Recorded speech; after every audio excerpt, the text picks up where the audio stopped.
I gotta admit, like, you've been really quiet coming through this stuff. Yeah, it is dead freaking silent.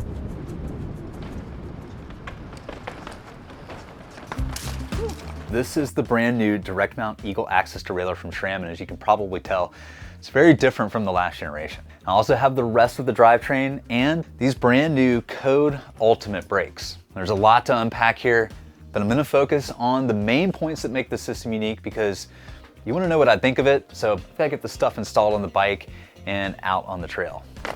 I think so much of that chain slap, that derailleur slap, has always come from that hanger interface. And now with this direct mount, I mean, this doesn't budge. Now I did receive this package from Sram for review. However, I'm not sponsored by nor otherwise affiliated with them, and this is a fully independent first look at this product. Now, if you saw my long-term review of the last generation Axis, you know that I'm fair, but I'm also critical in my feedback, and the opinions that I share with you will always be my own. Okay, so the first thing we need to talk about is compatibility. This does require that your bike has a UDH interface, which stands for Universal Derailleur Hanger, and it's something we've seen popping up on all sorts of bikes for about the last 2 years now. Now, this is the rear triangle from my 2022 Ibis Ritmo V2S, which has been updated with this exact interface, and this is the bike I'm going to install everything on. Now, some quick things to know about UDH. As the name implies, it's designed to be universal and it works with all makes and models of derailleurs. So how does this all work with the new Axis system? Well, you take the UDH off entirely and this U-shaped bracket design wraps around the frame at the axle. The axle then goes directly into the mount and the whole thing comes together for a robust interface. Now, the traditional hanger's purpose was to be an intentional point of weakness to protect both components and frames.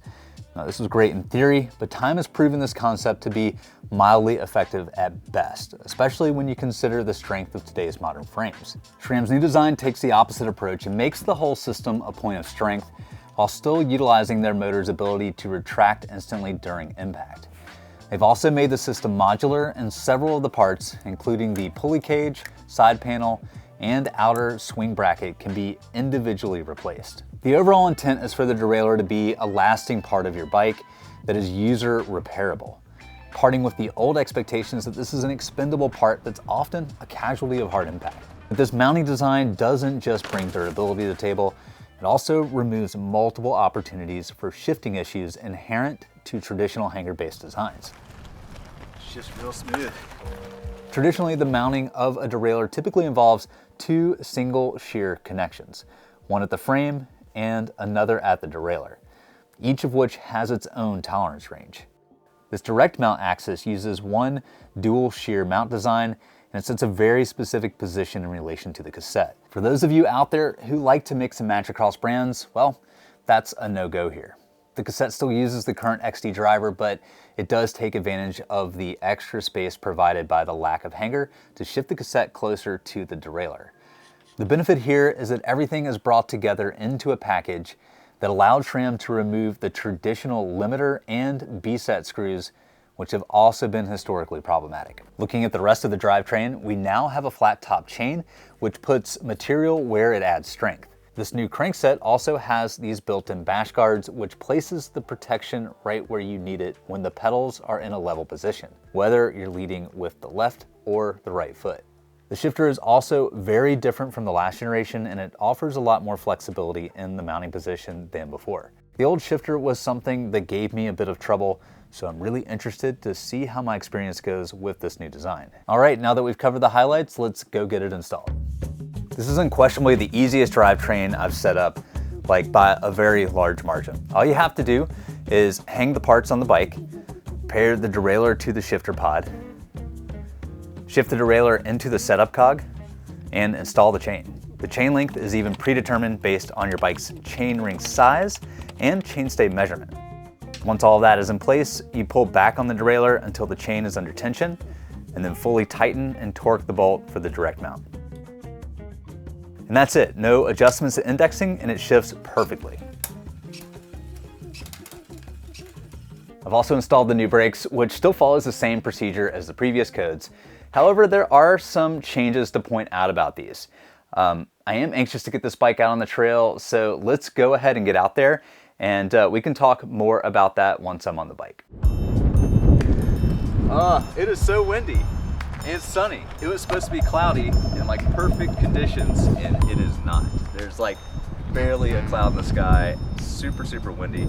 Anyways, we're here at Raccoon Mountain, Chattanooga, Tennessee with the brand new Eagle Axis drivetrain. We're gonna try it out, test it out today and get some time on it, film some shots, and get this video out for all of you on Tuesday. Got the GoPro on. Let's go flip into GoPro mode. Got all the camera gear.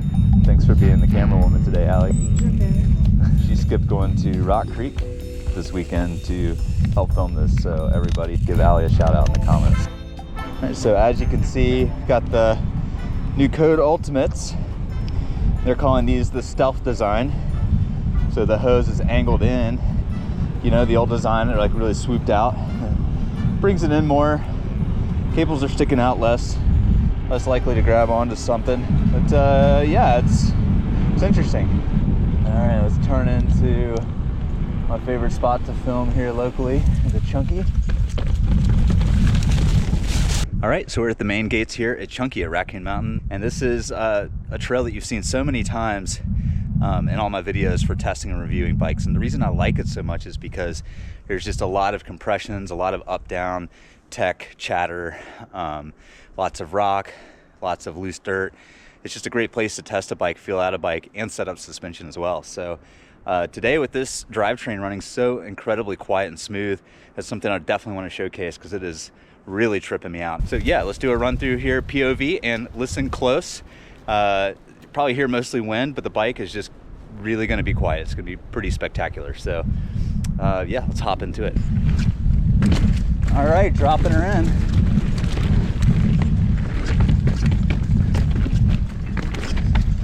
Nice little spot there. Now we're going to get into the compressions. This is where bikes are normally very chattery.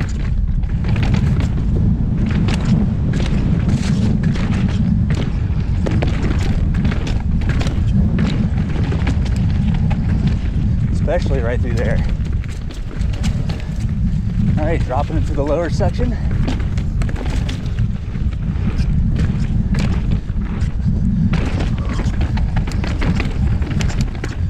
All right, get into this little roll.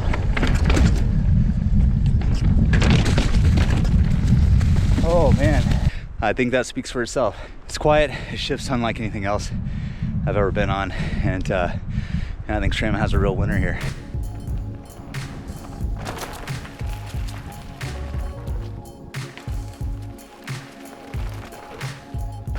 Okay, so I keep mentioning how quiet this setup is, and I really cannot emphasize this enough. It's almost as if the entire drivetrain just disappears through the tech and on the descents. This is huge because in my review on the previous generation Axis, excessive noise was one of my big complaints. This is a massive leap forward.